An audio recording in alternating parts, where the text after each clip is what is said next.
Buenas noches, le habla el diácono Santiago Josado de la Iglesia San Sebastián. Vamos entonces a continuar hoy con nuestra clase de Biblia. Como habíamos dicho la semana anterior, vamos a empezar a estudiar los evangelios, ¿verdad? Pero antes de adentrarnos en el estudio de los evangelios, vamos a tener en esta semana y en la próxima unas clases de introducción. Introducción para uno saber el contexto que rodea la Sagrada Escritura, ¿verdad?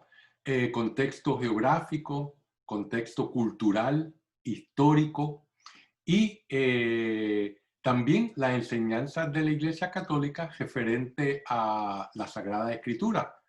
Eso nos va a dar una idea bastante clara de lo que vamos, para poder sacarle mucho más beneficio al estudio de la Sagrada Escritura, de los Evangelios. Así que antes para empezar, vamos a comenzar con la oración para antes de leer la Biblia. En el nombre del Padre, y del Hijo, y del Espíritu Santo. Amén. Señor Jesús, abre mis ojos y mis oídos a tu palabra. Que lea y escuche yo tu voz y medite tus enseñanzas. Despierta mi alma y mi inteligencia para que tu palabra penetre en mi corazón y pueda yo saborearla y comprenderla.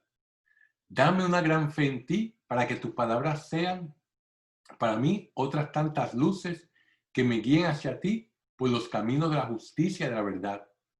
Habla, Señor, que yo te escucho y deseo poner en práctica tu doctrina, porque tus palabras son para mí vida, gozo, paz y felicidad.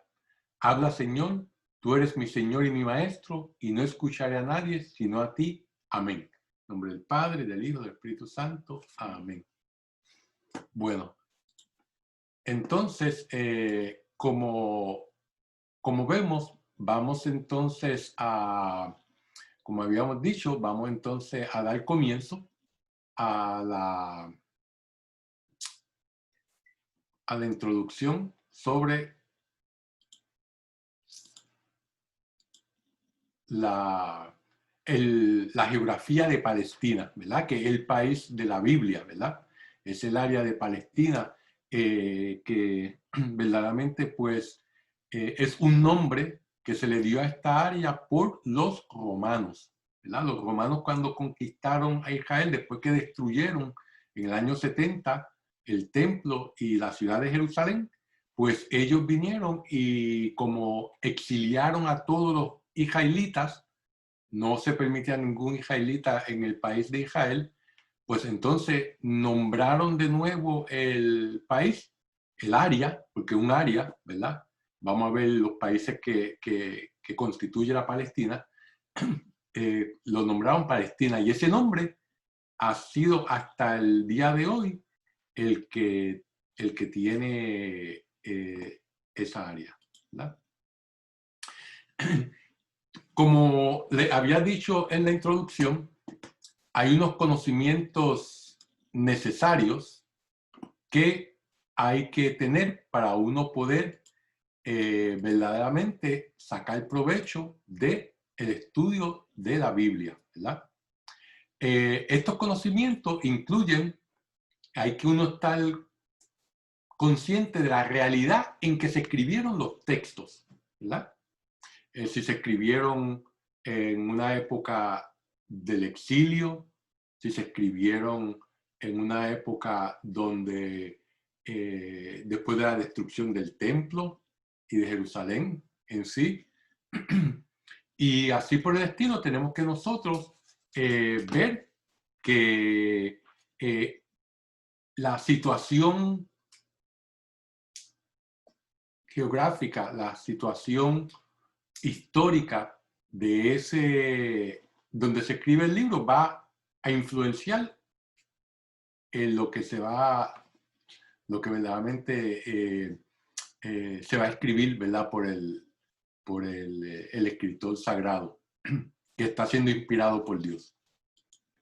Lo otro que tenemos que tener conocimiento es de la lengua original de la Biblia, ¿verdad? El Antiguo Testamento estuvo escrito en hebreo y alguna parte en arameo, ¿verdad? Y el Nuevo Testamento básicamente en griego y algunas pequeñas partecitas en arameo. Claro está, los estudiosos, los eruditos que estudian la Biblia, pues como parte de su entrenamiento, les es requerido que aprendan el hebreo y el griego, por lo menos. Y muchos de ellos también estudian el arameo. Esto, claro está, es algo que verdaderamente, pues nosotros, ¿verdad? No hemos tenido la oportunidad o la inclinación de estudiar estos lenguajes, así que tenemos que nosotros confiar en las traducciones de los eruditos. Y como toda traducción, pues tiene su limitación, ¿verdad? Y eso lo tenemos que tener en consideración. Y obviamente la geografía del país es muy importante para entender los libros de la Biblia. Y eso es lo que esta noche vamos a darle bastante énfasis, ¿verdad? Así como la cultura, ¿verdad? La historia, todos los eventos históricos que influenciaron en la escritura de la Sagrada Escritura. Y el clima, ¿verdad? Que también hace un factor que verdaderamente pues, tenemos que tomar en consideración. Y por último, la flora y la fauna, ¿verdad? Que la Biblia nos habla de diferentes animales, de diferentes plantas, ¿verdad? Y para uno, pues verdaderamente, si uno tiene una idea del árbol o del arbusto o del animal que están hablando, pues verdaderamente pues eso le va a ayudar a que enriquecer el entendimiento de la palabra de Dios. Este es nuestro mundo, ¿verdad? Ese es un mundo tan bello que Dios creó, ¿verdad?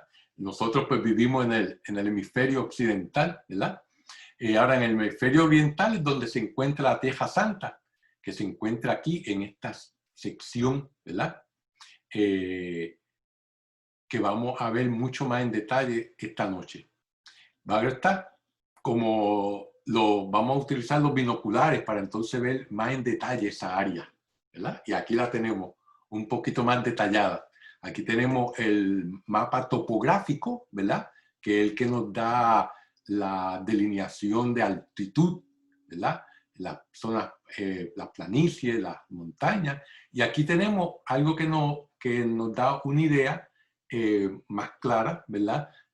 De lo que rodea Israel. Israel que se encuentra aquí en esta parte, ¿verdad? Del Oriente Medio. Todo esto se constituye el Oriente Medio en comparación con con el lejano Oriente, que es donde está la China, el Japón, Mongolia, esos países, ¿verdad? Pues el Oriente Medio vemos aquí que, por ejemplo, pues Israel tiene su costa, da el mar Mediterráneo, ¿verdad? Que en los tiempos de Jesús se llamaba un lago romano, ¿verdad? Porque el Imperio Romano, todas las costas del Mediterráneo estaban controladas por el Imperio Romano.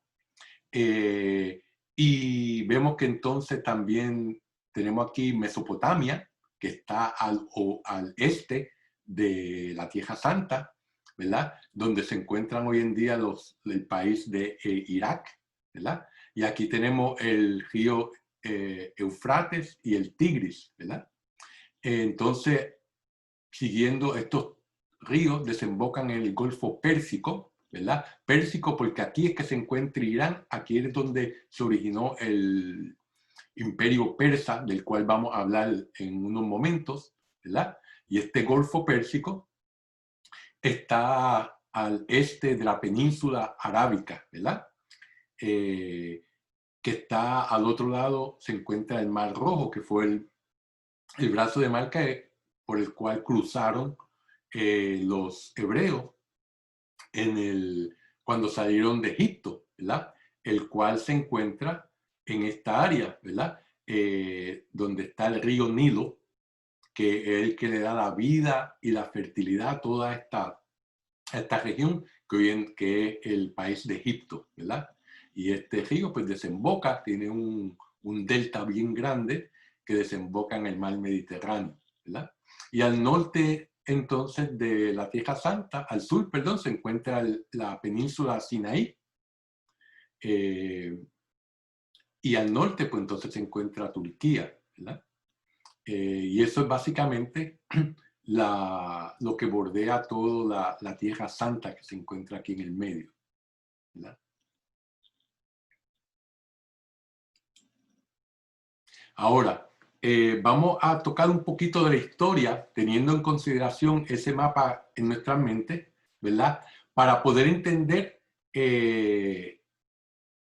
cuando leamos la Biblia, estas etapas históricas tienen una influencia y tienen algo que verdaderamente la Biblia, la Sagrada Escritura fueron escritas en diferentes tiempos, ¿verdad? Por lo tanto, es importante uno saber la historia de esta área, ¿verdad? Que hemos visto, ¿verdad? Que es la Mesopotamia, ¿verdad? Que vamos a ver que la creciente fértil se extiende desde Mesopotamia a la Tierra Santa y acá hasta Egipto, ¿verdad? Y eso lo vamos a ver más en detalle próximamente.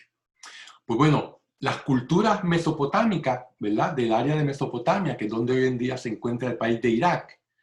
La primera de esas culturas, que nosotros sabemos que tenemos documentación histórica, es Sumeria, ¿verdad? Sumeria se encontraba, fíjense, aquí está el Golfo Pérsico, y inicialmente es lo más temprano que se tiene documentación es que esta cultura sumeria empezó en el año 3000 antes de Cristo. O sea, donde está se puede encontrar la historia escrita, ¿verdad? Inicialmente, esta área, lo que había eran ciudades-estados. O sea, eran ciudades que eran una nación en sí. Tenían su rey, ¿verdad? Tenían su ejército y luchaban una entre otras. Vemos estas ciudades que hay aquí en la antigua Sumeria. Se encuentra la ciudad de Kish, Nippur, Lagash, Uruk, Eridu, y la más importante, o la más que a nosotros nos llama la atención, la ciudad de Ur. ¿Por qué? Porque de la ciudad de Ur fue que salió Abraham, ¿verdad? Abraham vivía en Ur de los Caldeos, nos dice Génesis, ¿verdad? Por lo tanto, él, cuando Dios lo llamó a que emigrara a la tierra prometida, cogió sus tereques y viajó desde aquí hasta Canaán. O sea, una distancia larga, ¿verdad? Y que uno no podía viajar directamente porque todo esto es un desierto en el medio, sino que tuvo que coger una ruta siguiendo el río y entonces bajando hacia acá, ¿verdad? Pero esa es la ciudad de Ur, ¿verdad? Y esa ciudad tiene su origen en el reino de Sumeria. Sargón fue el que fundó el primer gran imperio de la historia. Él conquistó todas estas ciudades y esto lo hizo en el año 2350 antes de Cristo, ¿verdad? Y ese fue el imperio sumerio, el primero que se tiene conocimiento. Y sabemos de este imperio por la escritura de ellos, que se llama la escritura cuneiforme. Se llama cuneiforme porque tiene, y se notan aquí, en forma de cuñas. Y esto duró tanto porque ellos lo que hacían era que tomaban barro, lo cocían al sol, ¿verdad? Escribían en el barro que estaba húmedo, escribían, muchas veces eran para llevar las cuentas de cuánto trigo se almacenaba, de cosas así por el estilo, que eran, eso lo escribían y después lo cocían al sol, ¿verdad? Y entonces esas tabletas se han conservado hasta el tiempo presente y gracias a eso es que sabemos lo que sabemos del imperio de Sumeria, ¿verdad? Y de Sargón, que fue el primero que fundó el gran imperio, primer gran imperio del histórico que se sabe. Y ahí el próximo imperio fue el imperio paleo-babilónico. Paleo significa antiguo, ¿verdad? el antiguo imperio babilónico. En el rey más conocido es Hammurabi, que vivió alrededor, reinó en este año, empezó a reinar en ese año. Y como vemos, este imperio básicamente se extendía por la cuenca de los dos ríos, del Éufrates y del Tigris, ¿verdad? Y de Hammurabi nos llega el código que se llama de Hammurabi, o también lo conocemos como la ley del talión.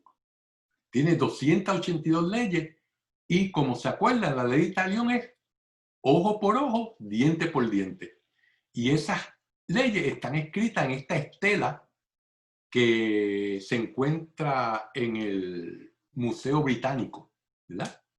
Y ahí entonces, por esta estela se conoce este código de Hammurabi que la Biblia hace referencia, ¿verdad? Después de ese imperio, pues los asirios conquistaron parte de ese imperio.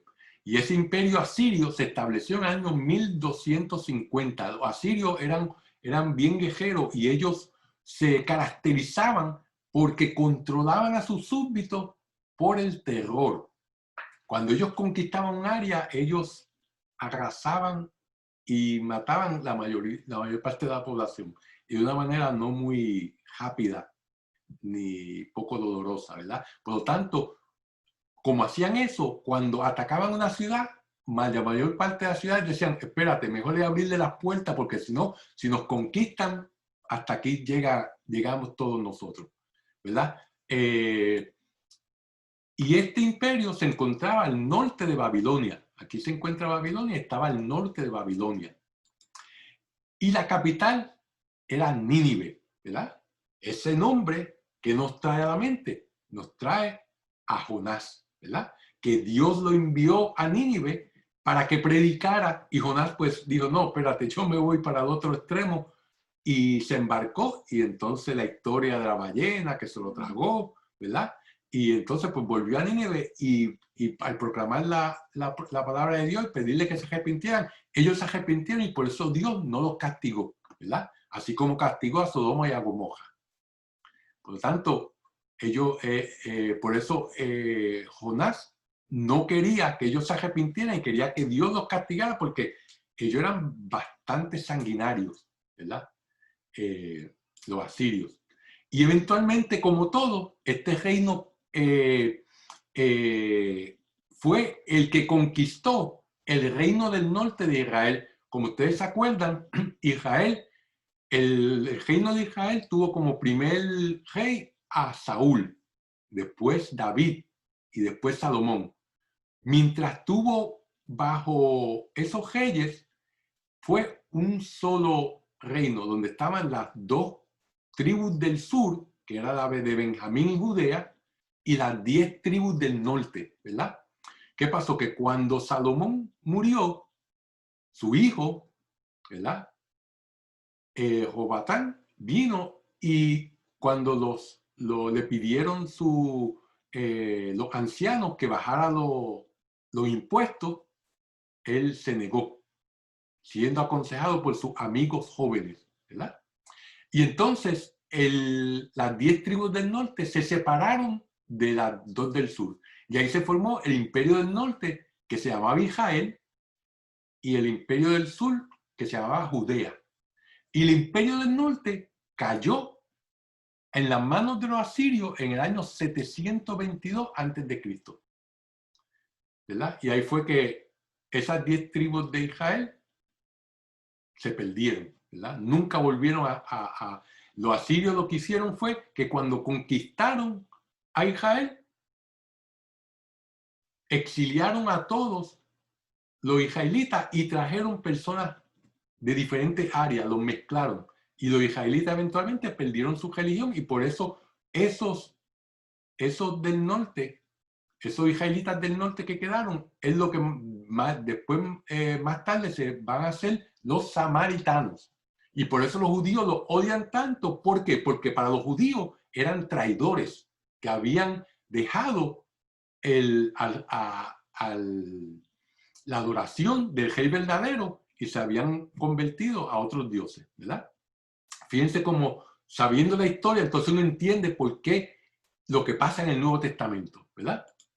Y en esa época fue que se escribió, no se escribió el libro en esa época, pero el libro de Tobías, la historia se desarrolla en esa época. El libro de Tobías verdaderamente se escribió como 200 años antes de Cristo, pero hace referencia, la historia se desarrolla cuando los judíos estaban exiliados, ¿verdad?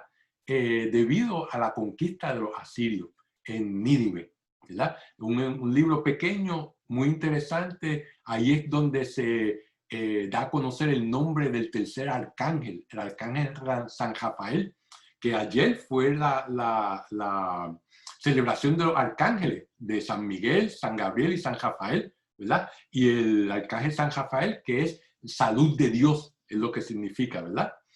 Porque como vemos aquí, pues ayudó a curarle la ceguera de Tobit, del papá de Tobías.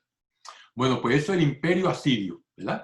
El próximo imperio que conquistó a los asirios fue el imperio neobabilónico, o sea, el imperio nuevo babilónico. Este surgió de los caldeos, que eran semitas, ¿verdad? Semitas son las personas que viven en toda esta área, la raza de los semitas, ¿verdad? Y este imperio duró del 618 al 538 a.C. Y este fue el imperio que conquistó el reino del sur o Judea en el 583 a.C. Algunos libros dicen el 587, pero 500 porque duró casi todo un año la caída, ¿verdad? Para poder conquistar Israel. Y entonces fue por el rey Nabucodonosor, ¿verdad? Y esto es, leemos por ejemplo en el libro de Jeremías, que Jeremías decía a los israelitas, a través de Jeremías, Dios le decía, ríndanse a los babilonios. Y al no rendirse, pues entonces los babilonios, cuando lograron conquistar la ciudad, destruyeron la ciudad, las defensas de la ciudad y el templo. Esta fue la primera destrucción del templo, ¿verdad? Y aquí fue que se perdió el Arca de la Alianza. Desde entonces no se sabe del Arca de la Alianza. Jeremías lo obligaron, se lo llevaron en contra de su voluntad a Egipto, donde murió eventualmente. Pues este es el imperio de Neobabilonio, ¿verdad? El famoso rey Nabucodonosor. Después, como todo en la vida, el imperio de los babilonios fue conquistado ¿por quién? Por los persas, ¿verdad? Y el rey Ciro fue el que conquistó Babilonia en el 539. El rey Ciro es el Mesías de que habla el Antiguo Testamento. Mesías en el sentido que fue el rey que Dios utilizó para hacer su voluntad.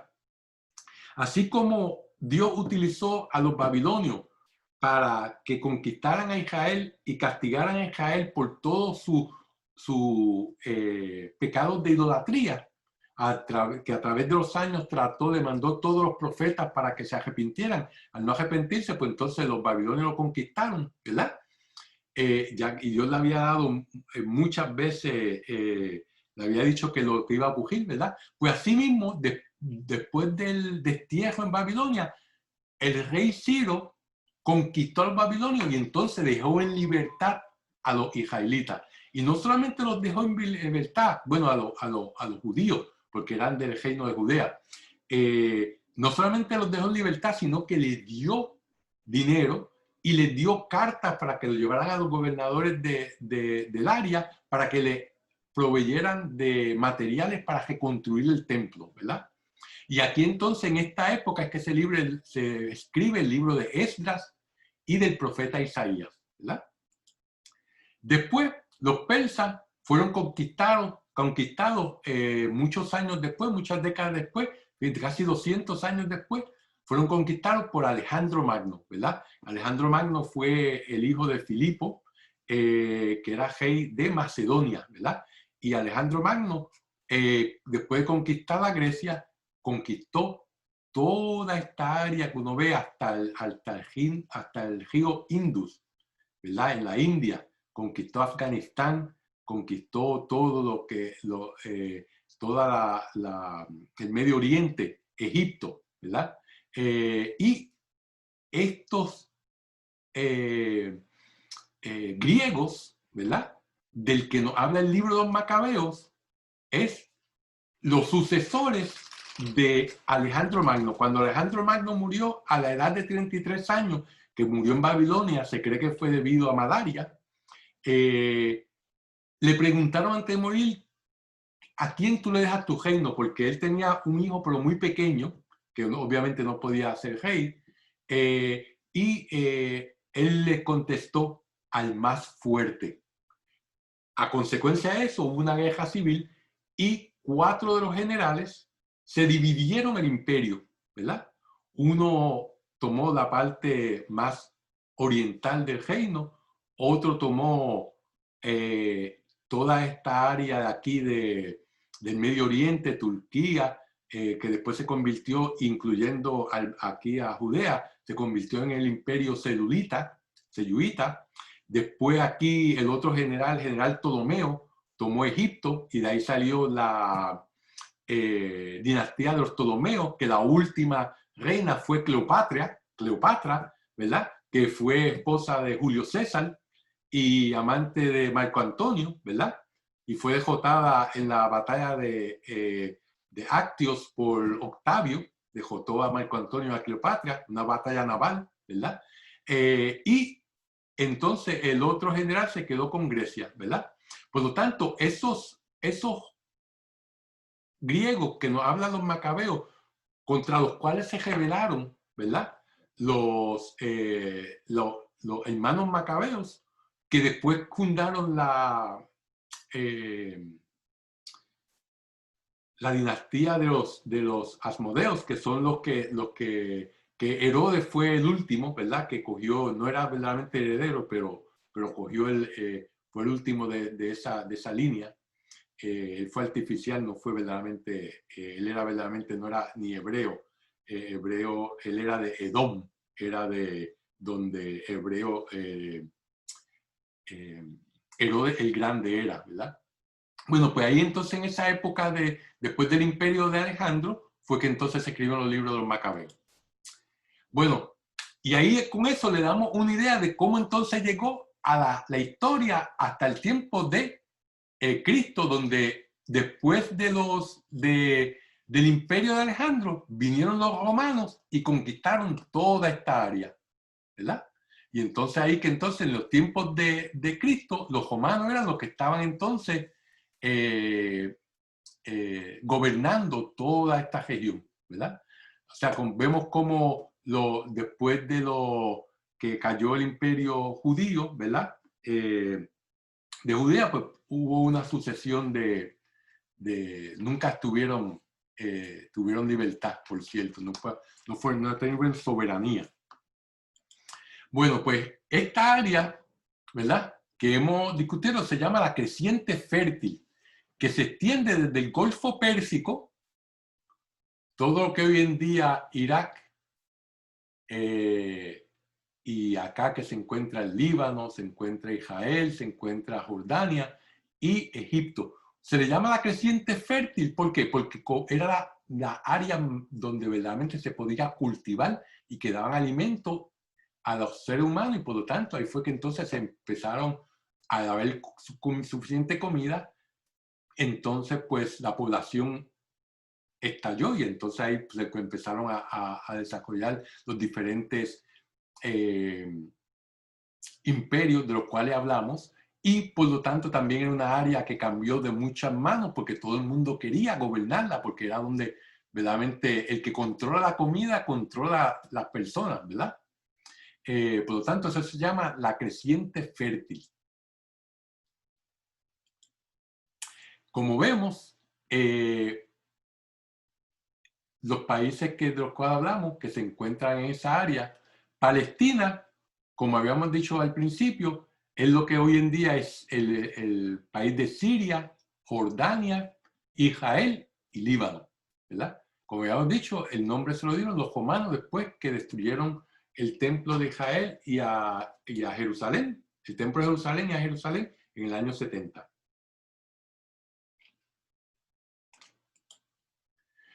Esta área donde se encuentra Israel, geográficamente la podemos dividir en 4 porciones, ¿verdad? Esta porción aquí, que se encuentra en la costa, ¿verdad? Se le llama la planicie costera, ¿verdad? Que es toda la tierra llana, donde se encuentra el mar, y en el lado oriental de esta franja, entonces se encuentra las montañas, ¿verdad? Esta franja aquí, que es estrecha, aquí, el país de Israel tiene 40 kilómetros de anchura, y acá abajo tiene 120. Es un país pequeño, ¿verdad? Y la otra franja que tenemos aquí, que está en verde, son las montañas centrales, ¿verdad? Luego viene, lo que está en azul, es el Valle del Jordán, que es donde se encuentra, toma el nombre del río Jordán, que lo vemos aquí en el medio, ¿verdad? Y la porción al oriente del río se encuentra la montaña de Transjordania, ¿verdad?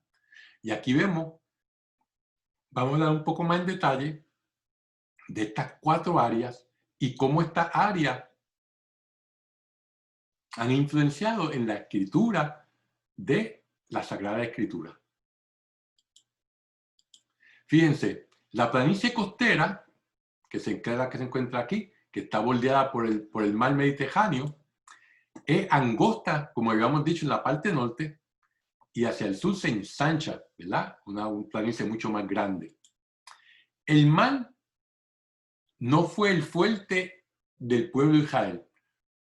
Como sabemos, los israelitas no fueron un pueblo marino, aunque tenían acceso al mar en todo este lado, ¿verdad? Y la razón de ello era porque el mar siempre les produjo temor. El mal para ellos era el dominio de los monstruos y demonios, ¿verdad? Y eso lo podemos ver en el libro de Daniel, en el Evangelio de San Lucas y en el libro del Apocalipsis o Revelación, ¿verdad? Donde un cuerpo de agua grande fuera el mar de Galilea, fuera el gran mar, como ellos lo llamaban, o el mar Mediterráneo, pues para ellos era un sitio donde habitaban todos estos seres malignos, ¿verdad? Por lo tanto, no se adentraban en el mar, sino que se concentraron, toda la historia de Israel está concentrada en una hegemonía, en una dominación de la parte terrestre, ¿verdad? Y en esta franja hay un camino que en el libro de Isaías se menciona, que se llama el camino del mal, que se encuentra entre Tiro y Sidón, ¿verdad? Fíjense que es muy importante la topografía, porque tenemos un ejemplo en el primer libro de Samuel, en el capítulo 13, versículo 5, nos habla, este capítulo 13 nos habla de una batalla entre los israelitas y los filisteos en los tiempos de Saúl. ¿Qué pasó? Que cuando Saúl fue a pelear con los filisteos, se encontró que ellos tenían 30,000 carrozas de batalla. O sea, esto es una carroza filistea. O sea, aquí estaba el Aurigia, que era el que guiaba la carroza, y aquí había 1 o 2, dependiendo cuán grande fuera, que entonces tenían arco y flechas, tenían lanza. Imagínense, y esto era, usted enfrentarse a esto era la muerte. Por lo tanto, ¿qué hicieron y Saúl? Nos dice la Biblia. Dice, patitas, ¿para qué te quiero? De aquí cogió para la montaña, ¿verdad? Se retiró a la montaña. ¿Por qué? Porque en la montaña este tipo de armas, ¿verdad? De estos carruajes no podían usarse. Por lo tanto, al subir a la montaña y decir, no, si quieren pelear, vengan para pelear acá arriba, les quitó esa ventaja de 30.000 carrozas en la batalla de Micmas, ¿verdad? Lo pueden ver, lo pueden leer, muy interesante la estrategia, ¿verdad? Todo basado en la topografía del área, ¿verdad? Que es muy importante. Fíjense que la próxima franja es la de las montañas centrales, ¿verdad? Estas montañas del Líbano y de Galilea, ¿verdad? Llegan hasta el sur, hasta la estepa de Neguet, que es básicamente bastante árido acá al sur, ¿verdad? Y el valle del Esdrón o Yisreel, que es que se encuentra aquí entre medio, es una de las zonas más fértiles del país, ¿verdad? Donde se cultiva más grano en el país, ¿verdad? Que está entre estas dos montañas. Y todo esto, ven la altura, desde 1.200 metros, baja hasta 800 y después vuelve a subir otra vez a 1.000. O sea que la área más alta se encuentra al norte, ¿verdad? En esta área encontramos los montes tan famosos que nos hablan los evangelios y también el Antiguo Testamento, como el monte Tabor, donde, ¿qué ocurrió? La transfiguración de nuestro Señor, ¿verdad? El monte Sión, que es donde se construyó Jerusalén, ¿verdad? Que nos vemos en los Salmos 121. El monte Garizim, ¿verdad? Que es el monte donde Jesús se encontró con la samaritana, y eso lo podemos leer en Juan, en el capítulo 4 del Evangelio de San Juan, ¿verdad? Y un monte súper importante que es el monte Moriah, ¿verdad? Una cadena de montañas, que ahí está el monte Moriah, que está cerca del monte Sión. ¿Y por qué el monte Moriah es tan importante? Porque en el monte Moriah fue que Abraham llevó a Isaac para sacrificarlo, ¿verdad? Y en el monte Moriah es donde crucificaron a Jesucristo. ¿Eh? Esa es la importancia que vemos en ese. Y todos estos montes se encuentran en esta área de las montañas centrales, ¿verdad? En esta región. En estas montañas centrales encontramos la región de Galilea, de Samaria y de Judea, ¿verdad? Como sabemos, Galilea es una área donde verdaderamente pues los judíos de la época de Jesús la menospreciaban. ¿Por qué? Porque era una área donde había muchos gentiles, ¿verdad? Porque fíjense, está en la, para acá arriba está Tiro, ¿verdad? Está por acá Siria, o sea que era el área que estaba más en contacto con los gentiles, ¿verdad? La manera que ellos hablaban era diferente a la que se hablaba en el sur y por lo tanto, como se acuerdan en el Evangelio, cuando Pedro entra, ¿verdad? Que tienen encarcelados a Jesús, la criada dice, por tu hablar se sabe que eres de Galilea, tú eres uno de los de ellos, ¿verdad? Solamente por el acento. Y aquí, pues en el área de Galilea, pues tenemos el monte Tabor, está cerca el lago el mar de Galilea, del cual vamos a hablar. Entonces se encuentra Samaria, que fue donde pues estaban las 10 tribus de Israel, ¿verdad? En toda esta área, que fue la que, como hablamos anteriormente, fue conquistada por los asirios en el año 722 a.C., ¿verdad? Y está el área entonces de Judea, donde se encuentra Jerusalén, Jericó, ¿verdad? Y aquí en un acercamiento vemos que está el Monte de los Olivos, está Betania, ¿verdad? Y todo eso se encuentra en el área de Judea. O sea, toda esta área que son de las montañas centrales, entonces se encuentran estas áreas y estos pueblos tan importantes como en Nazaret, Belén y Jerusalén, ¿verdad? Nazaret, el Nazaret ahora, de hoy en día, ¿verdad?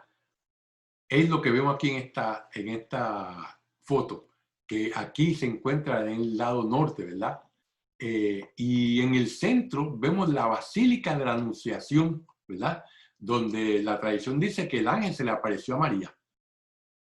Y al fondo está el valle de Jezreel, o sea que ya está aquí y aquí está el valle donde le dije que era uno de los más fértiles, ¿verdad? De Israel, ¿verdad? En la época de Jesús esto era algo completamente diferente, ¿verdad? No había más de 20 a 30 familias y vivían en cuevas. Cuando uno va a visitar Nazaret, lo llevan a una cueva donde la tradición dice que allí era que vivía la Virgen María y allí fue que se le apareció el ángel y sobre eso es que se construyó esta basílica de la Anunciación, ¿verdad?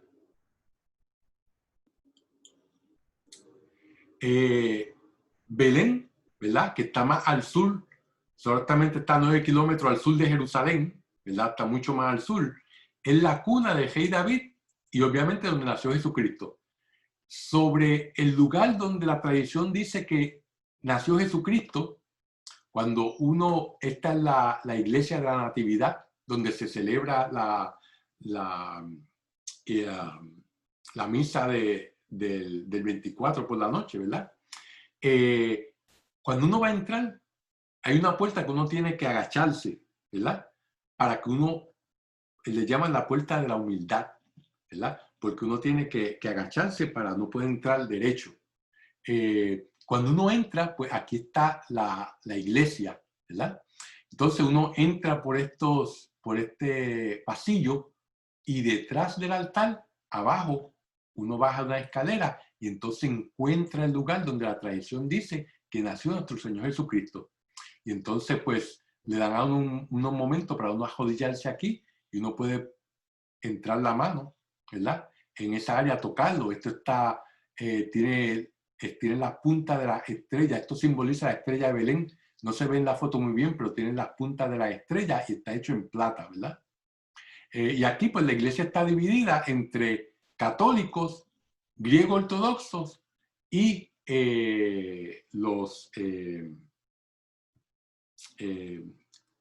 otra de las religiones cristianas del área, ¿verdad? Son los tres que tienen en esta área. Fíjense que Jerusalén se le llamaba el ombligo del mundo. Y si uno va a la iglesia del Santo Sepulcro, hay una placa en bronce en medio de una de las salones donde se celebra misa, una de las salas donde se celebra misa, y dice centro del mundo. ¿Por qué? Porque en aquella época, pues solamente pues no se conocía que era la América, ¿verdad? Por tanto, solamente estaba Asia, el continente de Asia, Europa y África. Y Jerusalén estaba en el medio, ¿verdad? Y hay razones, se cree, claro, uno no sabe la mente de Dios, ¿verdad? Lo que Dios piensa. Pero pues podemos deducir varias razones por las cuales Dios escogió a Israel, esa área para revelarse a nosotros, ¿verdad? Primero, por la centralidad de esa área. Fíjense que como vemos que está en un pasillo entre Asia y África, y entre Europa y Asia, ¿verdad? Este cogedizo aquí, ¿verdad? Por lo tanto, es muy centralizado. Ahí se podía divulgar la palabra de Dios mucho más fácilmente. La luz, ¿por qué? Porque la luz va a salir de ahí, ¿verdad? Pero fíjense que Jerusalén, los científicos han demostrado que es la ciudad que más luz recibe al año. La luz se mide por lumen, ¿verdad? ¿Cuántos lumens de luz? Pues Jerusalén es donde más luz recibe de cualquier otra ciudad. Y imagínense, se han ido a Jerusalén, muchos de los edificios y las murallas están construidas con piedra blanca. Imagínense cuando le da el sol, que eso resplandece, o sea, eso llama la atención, ¿verdad? También, ¿por qué? Porque es un área donde hay bastante agua, ¿verdad? Esta área de Israel, ¿verdad? En comparación con los vecinos. Todo aquí es desierto, para acá es desierto, ¿verdad? Acá arriba está el desierto sirio, o sea que está todo, pero ahí es como un oasis en medio, ¿verdad? También otra de las razones de haber escogido esa área, porque como vimos que esa área cambiaba de muchos, de diferentes manos, ¿verdad? Diferentes poderes, pues era una área pobre, ¿verdad? Que, como sabemos, Dios tiene más cerca de su corazón a los pobres. Por lo tanto, es un área bastante empobrecida en comparación con todos los reinos tan poderosos que tiene a su alrededor. Y, claro está, la otra razón es porque en esta área fue donde se desarrolló la escritura por primera vez, ¿verdad? Los fenicios, ¿verdad? Que vivían al norte de Israel, desarrollaron la escritura fenicia, ¿verdad? De ahí es que viene la palabra biblos, ¿verdad? Claro está que acá en Sumeria se tenía escritura cuneiforme mucho antes de eso, pero esta fue la escritura que dio al lugar a lo que nosotros utilizamos hoy en día, ¿verdad? Y de ahí es que sale la palabra Biblia, de Biblos, que fue en la ciudad donde se desarrolló por primera vez esa escritura. Jerusalén, la Jerusalén moderna, uno de los símbolos más grandes de Jerusalén es la cúpula dorada, ¿verdad? Que es la mezquita de los musulmanes, que está construida sobre la planicie de lo que era antes el templo de Jerusalén, ¿verdad? Los cristianos dejaron que los musulmanes tomaran esa área porque se concentraron, no le daban importancia a esta área del templo, sino que se concentraron donde Jesucristo fue crucificado, que es aquí la iglesia del Santo Sepulcro. Dentro de esta iglesia, esta basílica se construyó sobre el monte donde Cristo fue crucificado y donde está sepultado, ¿verdad? Y aquí vemos el interior, está la iglesia del Santo Sepulcro, y aquí está el interior, donde dentro de esta capilla es que se encuentra, donde la tradición dice que Cristo fue enterrado, ¿verdad? Y ahí y resucitó, ¿verdad?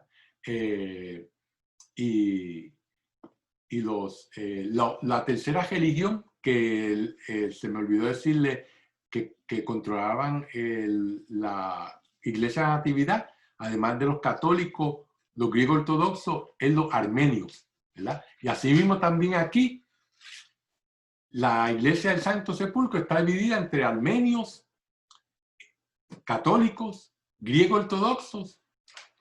También hay un área pequeña de los coptos. La iglesia cóptica también tiene un área pequeña en la iglesia del Santo Sepulcro. Y aquí a la izquierda podemos ver el Muro de los Lamentos, que es el sitio más sagrado de los judíos, ¿verdad? Es la pared, la única pared que queda del templo, ¿verdad? Y aquí entonces ellos rezan, es la parte occidental de lo que era el templo, que es donde se encuentra hoy en día la mezquita, ¿verdad? Así que la otra iglesia, que hay 5 iglesias que se dividen el Santo Sepulcro: la católica, la griega ortodoxa, la armenia, los coptos, que son de Egipto, y y la quinta, que son la iglesia de Etiopía. La iglesia de Etiopía, ¿verdad? Que fue la iglesia que se fue fundada o que llevó el eunuco etíope, ¿verdad? En los Hechos de los Apóstoles, ¿se acuerdan cuando el diácono Felipe le explicó al eunuco que iba de camino para su país, que llevaba la escritura de Isaías, y entonces lo bautizó, y el Espíritu Santo entonces se lo llevó, ¿verdad? pues la iglesia de Etiopía también tiene una sección. Son 5 iglesias que se dividen en la iglesia del Santo Sepulcro. Bueno, con eso acabamos la sección de en las cordilleras centrales, ¿verdad? Aquí entonces la otra sección es el Valle del Jordán. Este valle está bañado por el río Jordán, que el Evangelio de Juan y de Marcos nos dice que fue donde Jesucristo fue bautizado, ¿verdad? Están las fuentes del río, pasa por un lago pequeño de Yulé, que hoy en día ha sido secado por los judíos y lo utilizan para cosechas. Después está el tramo entre el lago de Yulé y el lago de Gesenaret o mar de Galilea, ¿verdad? Después el tramo más largo, que son de alrededor de 104 kilómetros, hasta que desemboca en el Mar Muerto. O sea que tiene una longitud de los 230 kilómetros. ¿Verdad? Y aquí, como sabemos, en el lago de Gesenaret, fue donde Jesús llamó a sus discípulos por primera vez en esta área. Lo vemos en el Evangelio de Marcos, el primer capítulo, versículo 16.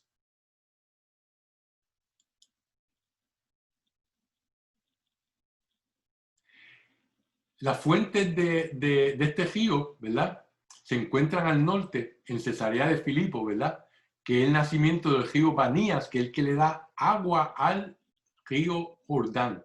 Aquí se encuentra esta área, es muy pintoresca. Uno va y esta área le llaman las puertas del infierno, porque aquí creían los griegos y los romanos que era donde vivía el dios Pan.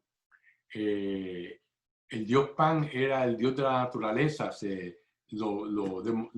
La imagen del dios Pan era que la mitad era cabro de la cintura para abajo y humano de la cintura para arriba. Tocaba la flauta y era el dios del vino, ¿verdad? Pan en griego y en romano le llamaban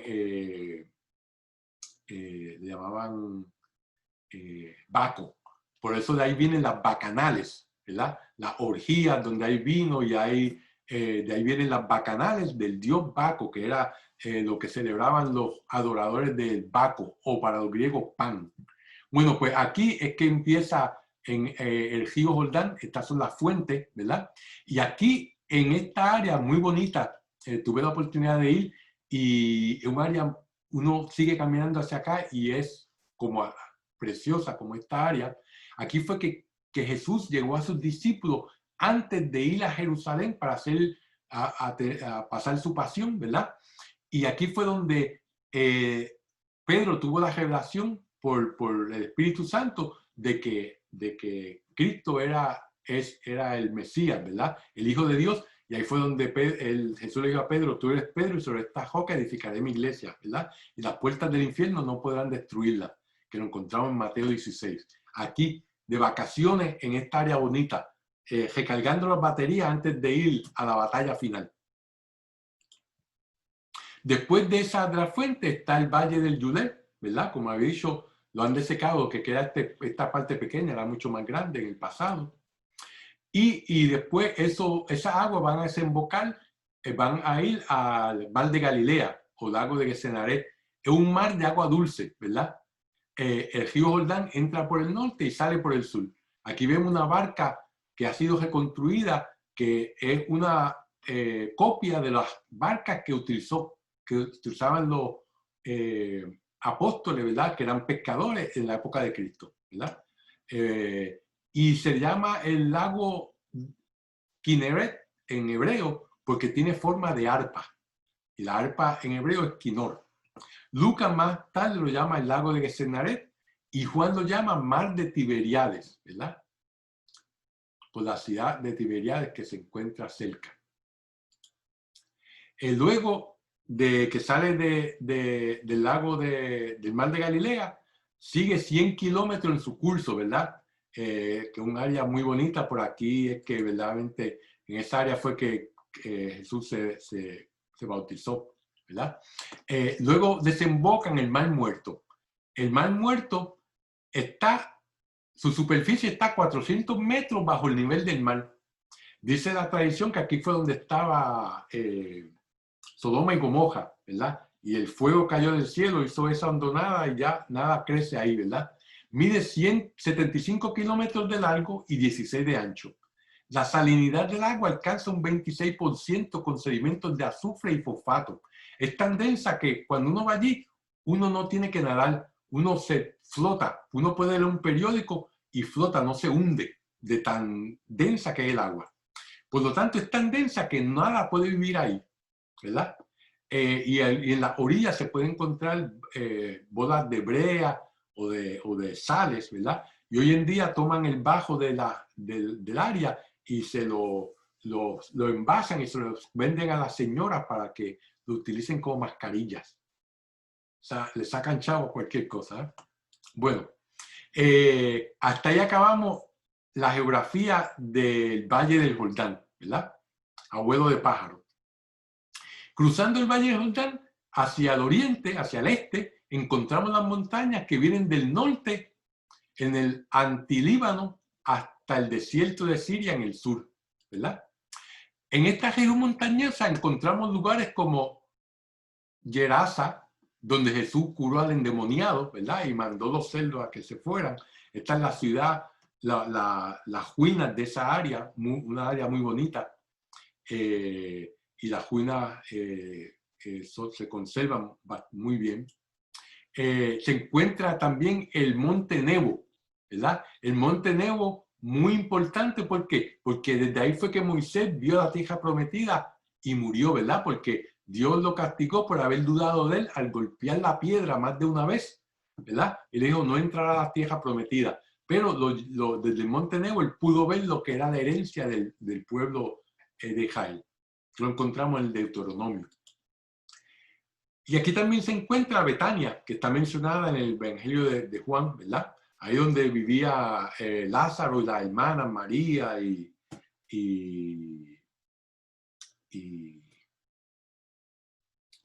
me fui en blanco. Y Marta, ¿verdad? Ok. Y hasta ahí acabamos con la geografía. Vamos a dar entonces un poquito de la fauna y la flora, ¿verdad? La fauna y la flora, obviamente, como en todo lugar, está determinada por el clima. Los vientos del oeste y del noroeste predominan durante la estación lluviosa del área de Israel.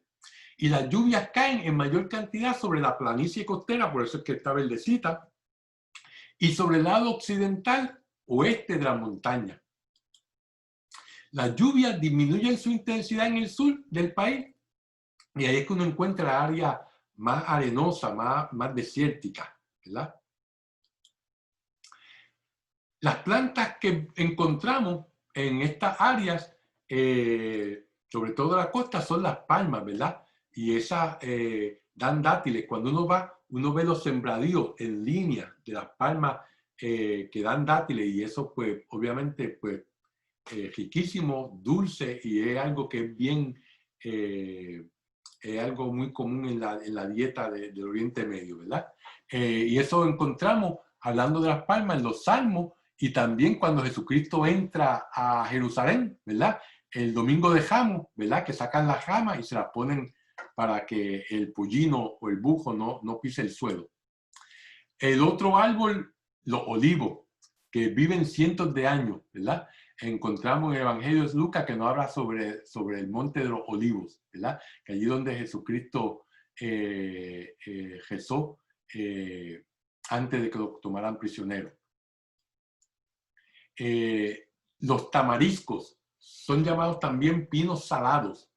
Se encuentran no mencionados en Génesis y se cree que fueran la posible fuente del maná, ¿verdad? Porque, que habla del Éxodo. Porque esto, el viento lo lleva y cuando cae el rocío, pues entonces se forma como una escarcha. Los científicos, los eruditos creen que tal vez esto era lo que formaba el maná, ¿verdad? Que caía del cielo, ¿verdad? Recuerden que todos los milagros que siempre Dios hace, utiliza la naturaleza, ¿verdad? Lo que ya es existente. No por eso son menos milagros.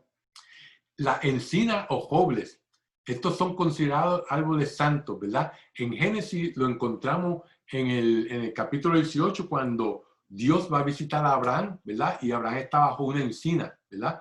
Vienen y ahí es que le dicen que el año que viene va a tener a un hijo. Y Sara se ríe y por eso le pone el nombre Isaac, que dice que es Risa, ¿verdad? Y así por el estilo en el Génesis 35, que es donde verdaderamente pues Abraham también hace que quiten todo los ídolos y todo eso lo entierran bajo una encina. Después está, la Joble nos habla de la época de cuando el hijo de David, ¿verdad?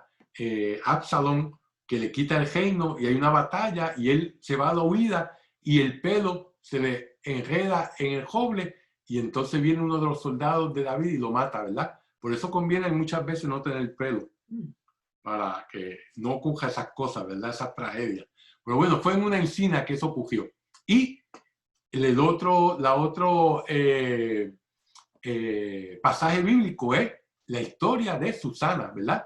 Donde estos dos sinvergüenza que eran jueces querían aprovecharse de ella y la acusan de que la habían sorprendido con un amante y Daniel, inspirado por Dios, lo separa y dice, ¿bajo qué árbol ella estaba con el amante?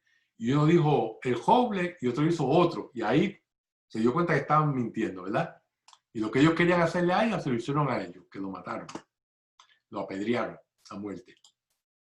La higuera, que obviamente pues sabemos de la historia de la parábola de la higuera, ¿verdad? Que eso pues se encuentra en Mateo, y de Juan, que Nataniel, que Cristo, lo vimos recientemente, ¿verdad? En el Evangelio, donde Jesucristo le dice a Nataniel, antes de que te llamara Felipe, tú estabas bajo una higuera. Y Nataniel dijo, tú eres el rey de Israel, tú eres el hijo de Dios. Y entonces él le dice, si dices tú eso porque te dije que estabas debajo de la higuera, más cosas más grandes verás, a los ángeles subiendo y bajando del cielo sobre el Hijo del Hombre, ¿verdad? Y que eso lo leímos ayer en la misa, para los que fueron a la misa por la mañana o por la tarde, ¿verdad? Porque era de los arcángeles. Bueno, los animales que nos habla la Biblia, las hienas, que en el libro de Isaías, ¿verdad? Las hienas aullaban en sus alcázares en Babilonia, después que fue destruida, claro está. Entonces los leones, que obviamente la famosa historia de Daniel, ¿verdad? Que lo tiraron a los leones y los leones no se lo comieron. Y también en el Nuevo Testamento, en el Apocalipsis, el león de Judá, ¿verdad? El símbolo del león de Judá, que lo utilizó el escritor C.S. Lewis en su libro Las Crónicas de Narnia, ¿verdad? Es muy popular entre la juventud, ¿verdad? Y el león de Judá simboliza a Cristo. Las codornices, que son aves que, como se acuerdan en el Éxodo, pues Dios le enviaba al pueblo de Israel porque se querían comer pan, ya se habían cansado del maná, pues querían comer carne y entonces le mandó las codornices por las tardes, ¿verdad? Se ven muy apetitosas. Y el burro, que obviamente pues Jesucristo entró a Jerusalén en un pollino, en un burro, ¿verdad? Que lo vemos en el Evangelio de Mateo. Y no podemos dejar los camellos, ¿verdad? Como fue que llegaron en el Génesis menciona con camello, en Samuel, ¿verdad? El camello se llama en hebreo gamal, que significa devolver, porque es un jumiante, ¿verdad? Mastica, traga y vuelve a sacar, ¿verdad? O compensar. Y hay dos tipos de camellos, están los dromedarios, que es de una joroba, y los bactrianos, que son de dos jorobas, ¿verdad? Estos más comúnmente en la parte central de Asia, estos más comunes en la parte del Medio Oriente. Y no podemos dejar atrás las ovejitas, ¿verdad? Que nos habla el Nuevo Testamento, ¿verdad? Sobre en la historia del buen pastor, ¿verdad? Por tanto, que son mencionadas en el Evangelio de Juan. Y los lobos, ¿verdad? que Mateo nos dice que son símbolos de los falsos profetas, un lobo cubierto con piel de oveja, ¿verdad? Y así nos mandará como ovejas en medio de lobos, en medio de toda esta sociedad que nos quiere sacar de nuestro camino hacia Dios, ¿verdad? Y nos tienta con tantas cosas diferentes. Nosotros somos, pero nos dice el Evangelio que tenemos que ser tan pacíficos como la paloma y tan astutos como la serpiente, ¿verdad? Para seguir por el camino de Dios. Pero así nos envían como ovejas en medio de lobos. Y la serpiente, esa sí que no se puede quedar atrás, que es mencionada en Génesis y en Éxodo, ¿verdad? En la parte cuando manda a hacer Dios a Moisés una serpiente de bronce para que todo el que la mirara pudiera ser sanado de la serpiente que lo estaban picando, ¿verdad? Que estaban mordiendo y estaban muriendo mucho durante el Éxodo. Para que vean, esto es una de las pasajes de la Biblia que podemos usar de ejemplo cuando hablamos con nuestros hermanos separados que dicen que no se debe hacer imágenes, ¿verdad? De cosas tejenas.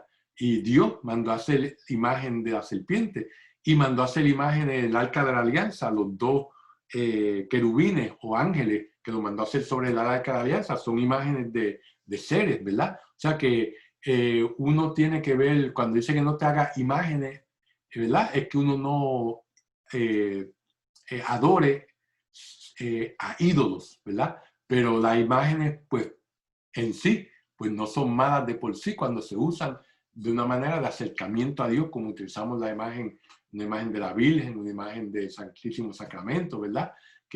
Del Sagrado Corazón de Jesús, donde verdaderamente, pues, a muchos de nosotros nos ayuda a poder concentrarnos y adentrarnos más en nuestra conversación con Dios, en nuestras oraciones.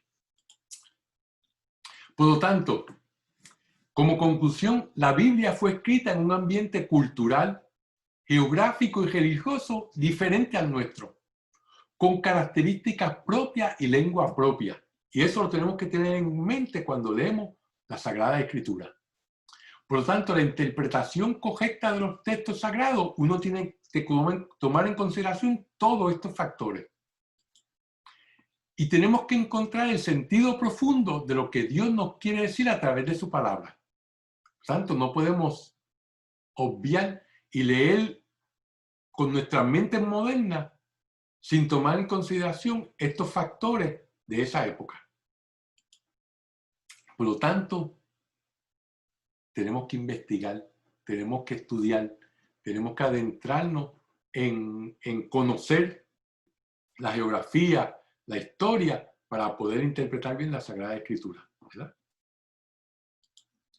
Y con esto, damos por terminado nuestra clase de esta noche, ¿ok?